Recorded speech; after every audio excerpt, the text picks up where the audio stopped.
Wala tayo, mahirap yun. Ayun. So, maraming salamat sa inyo mga kaberski. So, nasa parking na tayo ngayon. So, uwi na tayo muna mga kaberski. Para ano, so ayan, nasa parking na po tayo ngayon. So, ayan, isang magandang araw po sa inyong lahat mga kaberski. At iyon po, maraming salamat muli.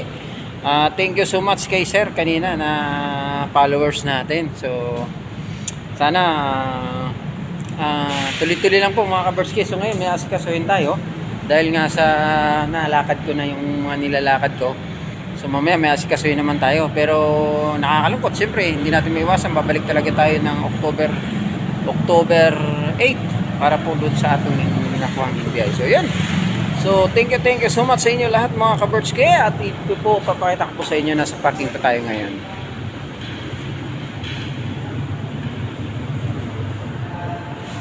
Ayan. Ayan, parking tayo ngayon mga kaberski. Ayan. So ayan, titingnan natin yung ano, yung binayaran natin mga kaberski, ano. So at least okay na yung NBI natin. Ayan, oh. Transaction paid. So malaki ang bayad sa online kasi ang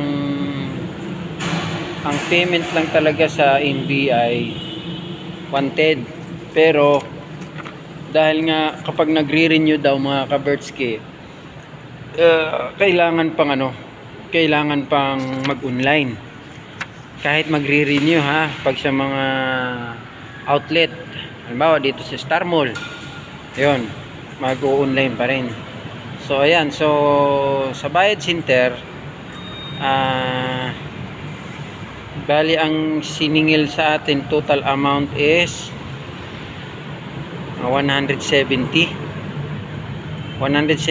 kasi yung amount pay 160, tapos yung convenient fee 10,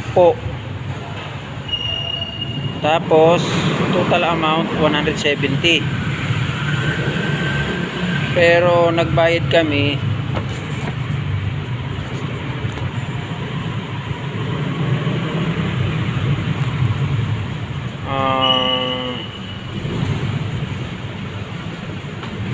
So ibig sabihin 110 ang ang online pay nila sa center. So yun. So wala tayong magagawa mga kaberski kasi kailangan natin. So yan, maraming salamat sa inyo mga kaberski. Bye-bye na muna.